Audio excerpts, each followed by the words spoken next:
afternoon, everyone, and welcome to the Rotary Club of Milwaukee's Thursday Snack Program. I'm Mary McCormick, and it's really my pleasure to say hello to you today. And I think most of you who are watching know that on Thursday, we have a program that's just has a little bit less than the usual Tuesday program, and then it's less formal. We don't have a Pledge of Allegiance or an invocation or, club business. We really just get right to our very high quality programming. And so I think you'll be very pleased today to hear from our speaker, Hector Colón. But before I introduce today's program, I want to tell you that next week we are going to welcome back our resident COVID expert, Dr. Bob Gleason, who's very happy and willing to answer your questions about the current COVID situation and about what to expect in the coming months. And although he will take questions live during the Zoom program, he also welcomes your questions in advance, and you can send them right to the Rotary office at info@milwaukeerotary.com. And now it's my pleasure to introduce today's speaker, fellow Rotarian Hector Colón, who just published his new memoir, From Boxing Ring to Boardroom. Hector will be telling you about his own personal journey, so I'm just going to tell you that he's currently the president and the CEO of Lutheran Social Services of Wisconsin and Upper Michigan, which is one of the largest nonprofits in the Midwest. Previously, Hector served as the director of Milwaukee County Department of Health and Human Services for 6 years, where he led several county-wide initiatives, including efforts to reform the juvenile justice system, end chronic homelessness, transform mental health care, and a 30-year waiting list for people with disabilities. Earlier this year, Tony Evers appointed him to the University of Wisconsin Board of Regents. So we're very pleased to have Hector as a member of Rotary, and very pleased to welcome him here today for the Thursday Snack Program. Thank you, Hector. Thank you so much. So happy to be here with you all here today. So I'm trying to, I'm just seeing the screen. Oh, there we go. So now I can see it. Thank you so much for having me here today, and we'll get started. Be great. Get some music.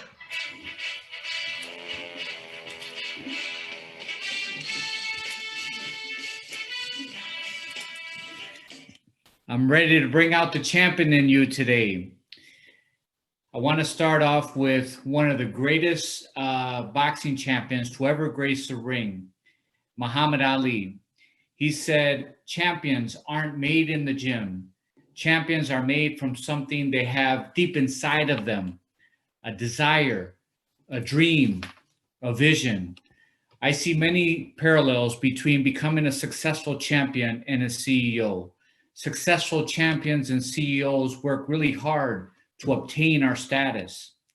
Successful champions and CEOs work really hard to maintain and elevate our status.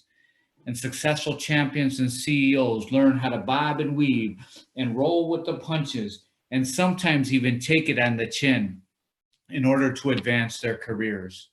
The great Muhammad Ali goes on to say, they have to have the skill, but the will must be stronger than the skill. Over the next 15 minutes, I will share with you how 5 virtues help develop the champion and the CEO in me. And I am confident that if you follow them, they will bring out the champion in you. I want to first start off by sharing a story about this little young boy that was bullied in a neighborhood because of the color of his skin. He was called a spick, the N-word, and was told to get out of the neighborhood that he grew up in. At the same time, his father, that he loved so much, left to Puerto Rico. No calls, no support, no money. This father that he loved so much was completely gone. At the same time, when his father left, his sister became addicted to drugs and had co-occurring mental illness.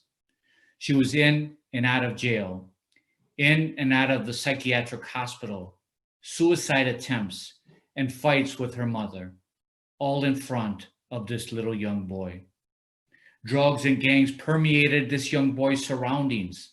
2 of his best friends died due to drug overdose. This little boy's favorite cousin died due to gang violence. Poverty, trauma, racism overwhelmed this young boy at times.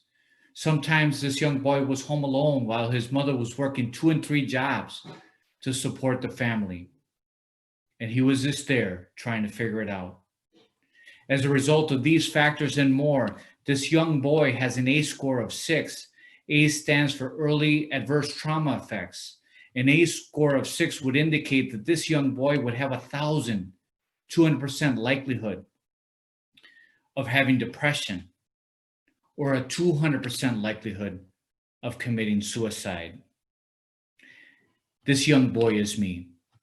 And I didn't know it then, but I know now that it was really these 5 virtues that helped me lift out of these challenges I faced in my life as a young child. They are magnanimity, which is striving for greatness. Humility at its core is about serving others. Courage is about facing your fears. Perseverance, which is about not giving up. And temperance, which is about self-control and restraint. First, starting off with magnanimity. As the quote says, the magnanimous person seeks to do great acts, things that are deserving of honor. This virtue is about the virtue of having daily habits and routines and rituals that help you achieve your best self. When I was a boxer, I would wake up every single morning and I would go out running. I would do a lot of self-talk. I would tell myself, I'm better than that opponent in Georgia, Vernon Forrest, who was one of my fiercest competitors at the time, because I was running in snow and I was it was below 0 degrees and he was in Georgia in nice sunny weather, and I would do a lot of self-talk. I would lift weights in the afternoon. I would work out for 2 to 3 hours in the evening. I was eating right. I was going to sleep early. I was waking up early. I was putting all I had to make sure that I was a champion. Excuse me, Hector. And what's that? Excuse me, I don't think you're sharing your screen. I have it in front of me. I don't know. Yeah, I don't think it's sharing to us. So I apologize for that. I don't know what to do here. Let me see. Pointer options. I assume you're in full screen on the PowerPoint. If you back out of that, you should be able to go back to Zoom. I don't think we ever shared it again. So you don't see this now? No, I'm sorry, Hector. Okay, what do I do? So go back to the Zoom meeting. Okay. And hit the green share screen button. Go back to Zoom, hit share. Yep. Okay, and if you pull up the PowerPoint. Maybe you can control it, and I'll just ask you to. Okay, that works too. I apologize for Sorry about that. Hector, I think you're doing a great job without the PowerPoint, so don't worry about it. Just keep talking to us. I think that you're very engaging. Okay, thank you. So let me see. I was in magnanimity. Yep, there we go.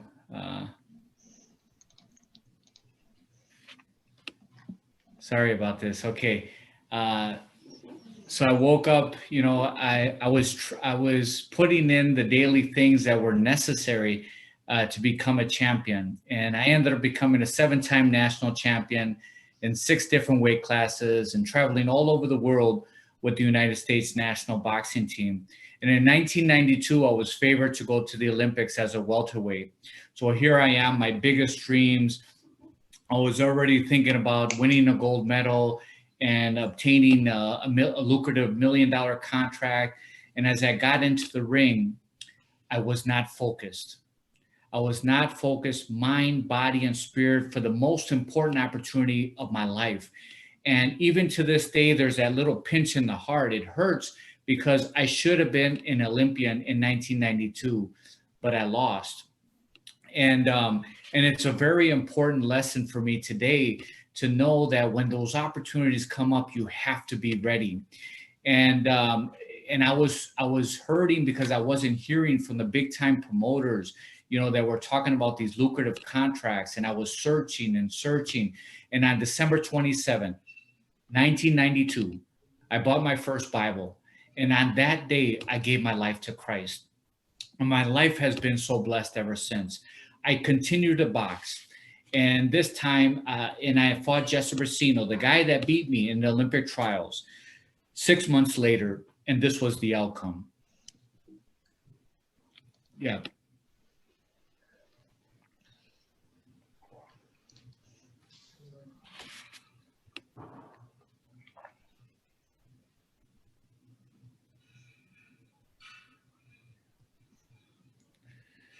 I knocked him out in the first round for the U.S. Championship in 1993. That fight came out on cable television. I was on the front cover of USA Boxing Magazine, inside cover of Sports Illustrated, and the promoters came back wanting me to turn pro. But I put it through a year of prayer and discernment. And there was one particular scripture in 1 Corinthians that says, we're temples of the Holy Spirit. What we do to ourselves, we do unto God. And I pictured myself in the ring. I'm trying to hurt this temple as well as I could get hurt myself. And it was that scripture that convicted me, and I decided to leave the sport. And it was the hardest decision I ever made in my life. But I learned so much in boxing, that same dedication, determination, and discipline. It took me to be a champion boxer is the same dedication, determination, and discipline I apply into my life, and striving for excellence in everything that I do, whether it be as a husband, as a father, or as a CEO. And now as a CEO, I follow a similar rigorous plan of life, where I wake up every morning giving thanks to God for all the beautiful things I have received in my life. I work out every morning. I have motivational videos while I'm working out. I can be the best, and courage and perseverance and don't give up, those kind of motivational videos that really get me prepared. I do spiritual reading. I read scripture. I go to daily mass. I have prayers throughout the day, lots of reflection and gratitude throughout the day. And at the end of the night, I do an examination of conscience and ask myself, what did I do well today? What could I do better? Or what didn't I do so well? And try to get to the root of that. And what could I do better tomorrow? So this is the rigorous plan of life I follow today. A similar approach when I was trying to be the champion boxer. Now I'm trying to be the best CEO I possibly can be, so I can bring the best to my work each and every day. Now I want you to think about the virtue of magnanimity. What are your daily habits, your routines, and your rituals? Are they the right things to help you achieve your best self?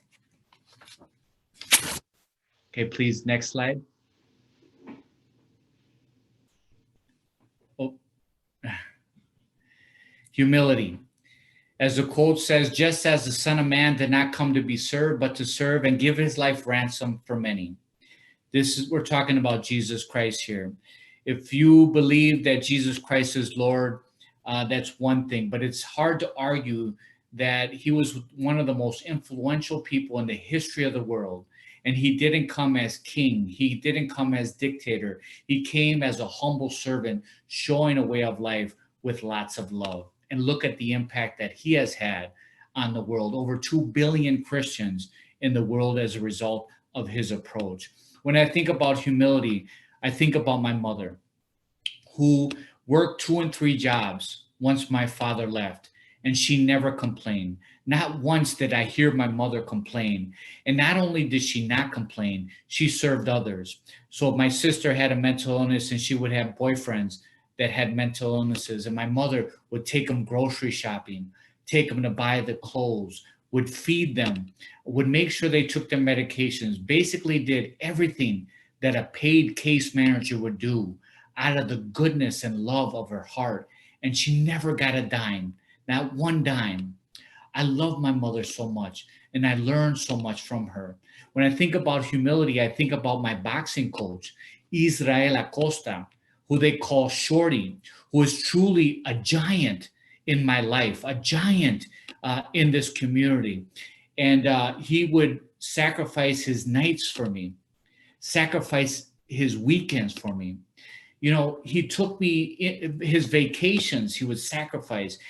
This man took me into his home where he loved me, fed me, and made sure that I am the champion that I am today. So I learned what it means through these individuals that when you serve others, you can achieve extraordinary results in them.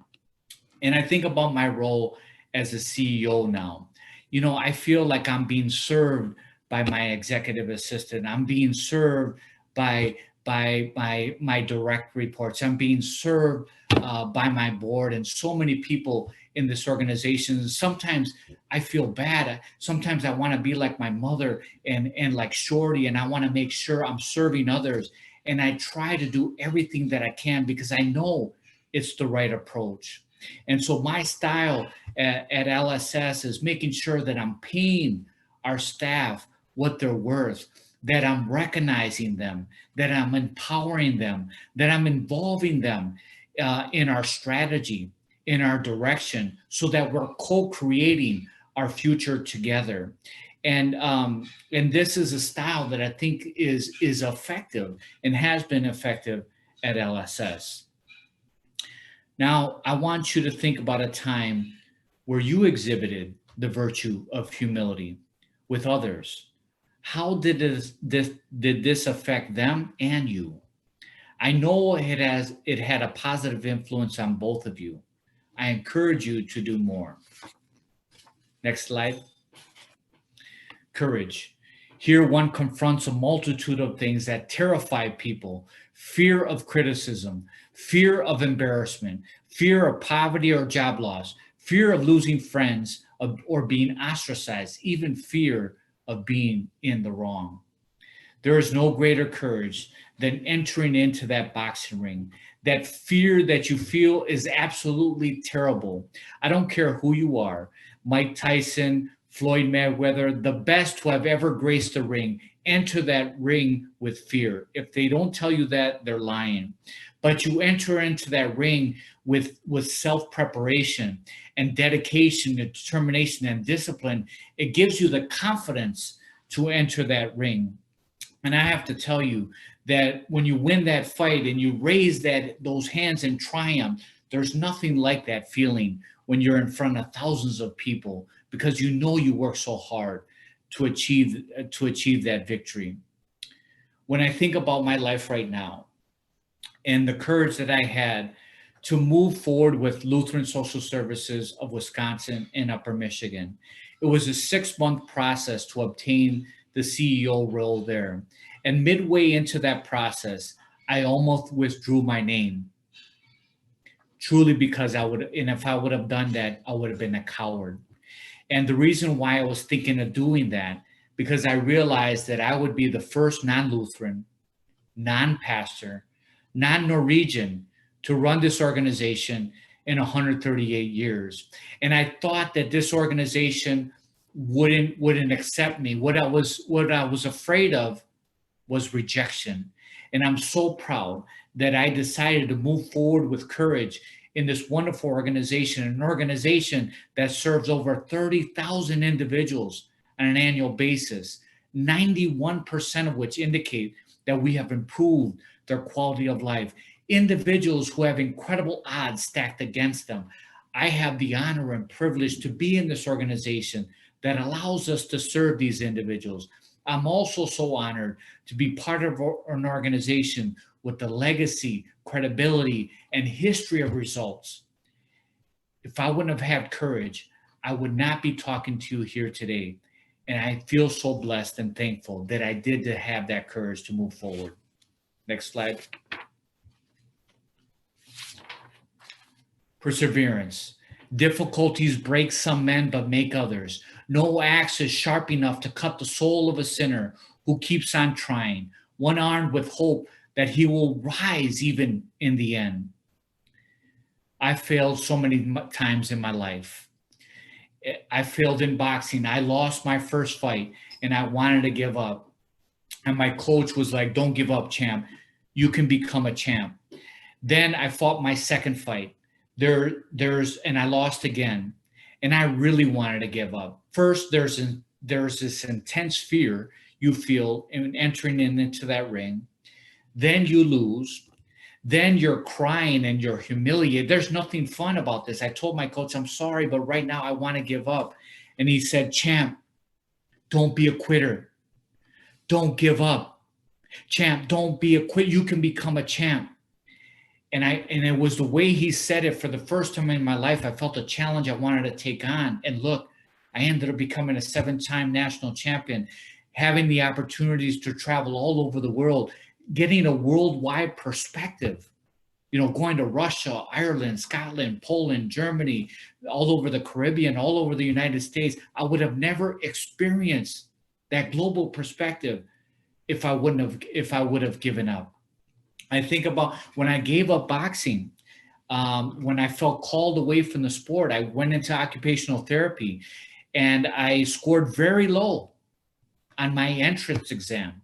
I had to take basic arithmetic and very basic courses. That was embarrassing, quite frankly. But I worked really hard and I ended up graduating with honors. I got a 3.83 for my master's degree. I was the only student from my class to publish my thesis in the American Journal of Occupational Therapy. Then I take my first occupational therapy entrance exam and I failed. I didn't study at all because here I am, I'm thinking I'm smart, I'm an honor roll student, I did this and that, and I did not study, and it was the biggest mistake. And I failed. So then I take my second exam. This time I studied a little bit because the previous time I barely failed. And so I figured if I study a little bit, I'll pass this test. I failed again. And now I was hurt. That was like an 8 count. And I was like, ooh, what do I do here? I can't pass this test. I need to pass this test so I can begin my career. And at the same time, I saw Vernon Forrest, who I beat twice, become a 4-time world champion, multi-millionaire. I saw Jose Antonio Rivera become a 3-time world champion, who I knocked out for the U.S. championship. And I thought to myself, maybe I should go back to boxing. It'd be so much easier. I could have a lucrative career. But then I heard Shorty, that giant, that echo in my ear say, don't give up. Don't give up, champ. Don't be a quitter. And I listened to that echo. And the third time, I passed the test. But this time, I put the rigor and intensity that it took me to be an honor roll student, a champion. I applied myself. And finally, I passed that test. The rise to the CEO level, there were 2 major opportunities that I was passed up for.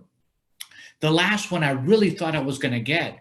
And the recruiter was pretty tough on me, because I began to question some of the psychometric tests that said I wouldn't hold people, I might not hold people accountable, or I wouldn't have a sense of urgency and crisis. And I began to tell him, hey, that doesn't quite fit with my background and my experience.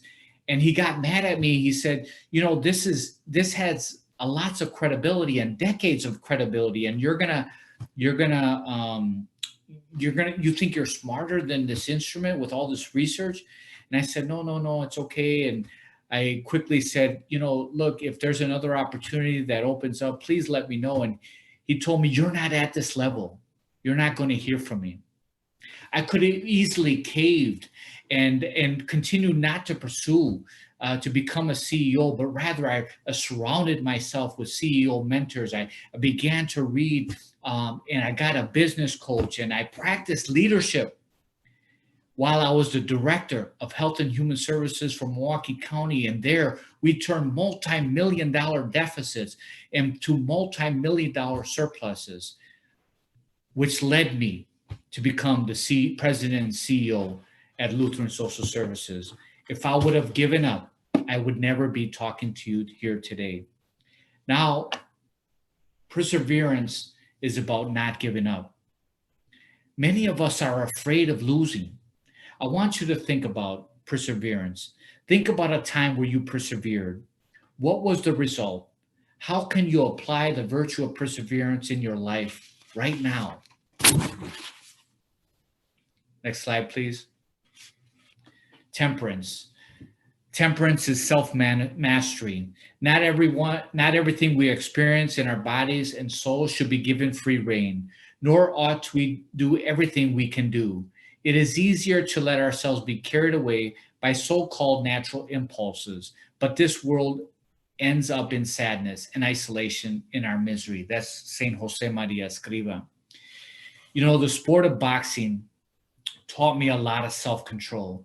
When you're in that ring, it's like a chess match. If you get hit, you can't get mad and retaliate. You have to compose yourself. You have to strategize. You have to say, okay, what am I going to do next time not to get hit? It's very strategic. You have to have lots of self-control. Or if you get hit with a low blow and the referee doesn't see it, you can't retaliate with a low blow, because you could get disqualified if the referee sees it. Or before the fight, there's a lot of bad talking and smash talking, and you can't let that get to your mind. You have to be composed and calm. You learn so much temperance and self-control in the sport of boxing. And just recently, I needed more temperance than ever in my life. Just about a year and a half ago, I was essentially bullied by an executive at this restaurant. And I saw the conversation, I'll try to be very short here, but I saw the conversation not going right. So I tried to leave. And as I tried to leave, this person stood up against me and would not let me leave. I was completely embarrassed. I put my hand gently and firmly on his chest. I said, let me leave now. And he wouldn't. So I tried to sidestep him one more time. And again, he went right in front of me and did not allow me to leave. I was completely embarrassed. This was in a restaurant, people were all around. So I sat back down, and he was taunting me and saying bad things about me and trying to provoke me and wanted to fight me. And I remember not knowing what to do. I did imagine knocking this guy out and even hurting him. But I said, Lord, please help me. And when I said that, the waitress came and he left. In this instant, I'm so glad I exhibited temperance and self-control. What if I would have did a different reaction? What if I would have knocked this guy out? I would have been on the front cover of the Journal Sentinel. President and CEO knocks out individual and is fired. Or even worse yet, Hector Colón knocks out executive and is fired, goes to jail because he kills this guy. Why? Because of my pride? All that I worked so hard for, all of my life to get where I'm at today? Temperance and self-control is so important. And we need to exhibit our world. Look at our politics right now, the civil unrest. We need temperance more than ever. And so I encourage the virtue of temperance and the impact it could have in our lives, in our world. Now I want you to think about a time where you lost control. We all have done it. I have done it myself as well. What did you learn from that experience? How can you live the virtue of temperance when faced with difficult people, circumstances, or situations? Next slide, please. Right now, I want you to strive for magnanimity. Strive to be the best you possibly can be. Make a difference in our society that's honorable and remarkable. Humility. Go out there and serve others. The more you give, the more you will get in return. And your life will be better. Your home will be better. Your organization will be better. Our society will be better. Courage. Go out there and fight to do the right thing. Make a decision that will yield extraordinary results, not just for you, but for those who surround you. perseverance. Go out there and fail. Yes, if you're not failing, you're probably playing it too safe and not reaching your full potential. We have to be willing to fail so that we can succeed. And temperance, control your natural impulses, control your emotions, especially on things that you cannot control. Do not react to a situation that can ruin your life and your career. Could you please click it like 5 times? It'll scan the virtues. Yep. And go to the next slide, please. I want to read a few paragraphs from my recently released book, My Journey from Boxing Ring to Boardroom. It's in chapter 9. We don't want you here. You spick, you N-word. Leave our neighborhood now. Adam's word plays a significant role in my story. Those words echoed in my mind long after Adam shouted them. I was inferior. I was deeply disliked. Those words hurt me and they frightened me. Would I have ever become a boxer if Adam had not called me those names? Likely no. Without boxing, what path might my life have taken? Would have gone in the wrong direction, like so many of my friends and those of similar backgrounds. Hearing those words at 9 years old changed my life.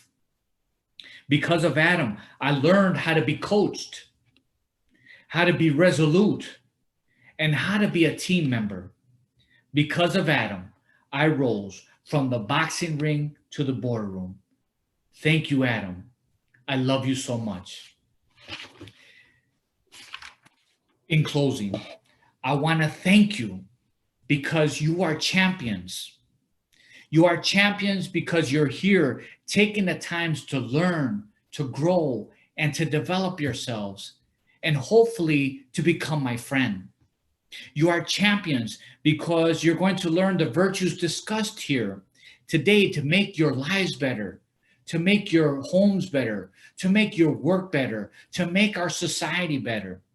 And you are champions because you're going to purchase my book, My Journey from Boxing Ring to Boardroom, 5 Essential Virtues for Life and Leadership. Thank you. Thank you, Hector. We really are past our time, so I don't know, there aren't any questions in the chat, but Karen Hung says, Hector, such conviction and commitment of the heart. That's your story. So I think that we're going to wrap up here, but if anybody has a question for Hector, I know that he'd be glad to stay for another couple of minutes. So thank you very much for sharing your story with us today. Thank you so much for having me. I really appreciate it. And thank you for all you do in the world to make our world better and Milwaukee better. Thank you. I don't have a question. Mary, can you hear me? Hector? Mm-hmm. Yeah, I don't have a question, but I just want to say, Hector, thanks so much for sharing your story. You've really a lot of determination and persistence and self-preservation, but certainly a lot of determination. So I just applaud you, and it was a privilege to hear about your personal struggles and how you came out on top. And on a personal note, I appreciate your sharing your faith journey as well. So I just want to say thank you. Thank you so much. God bless you. And Jenny Stefanich says, agree. Thank you, Hector. So, and Pat Algiers, I think, says thank you. So I guess we've got lots of thank yous here, but thank you. And I'm glad we got through our little technology problems today, but it went really smoothly. So okay. I think that we'll close it down, Michelle, if that's okay. Okay. Okay, take good care. Thank you. Thank you so much. Take care.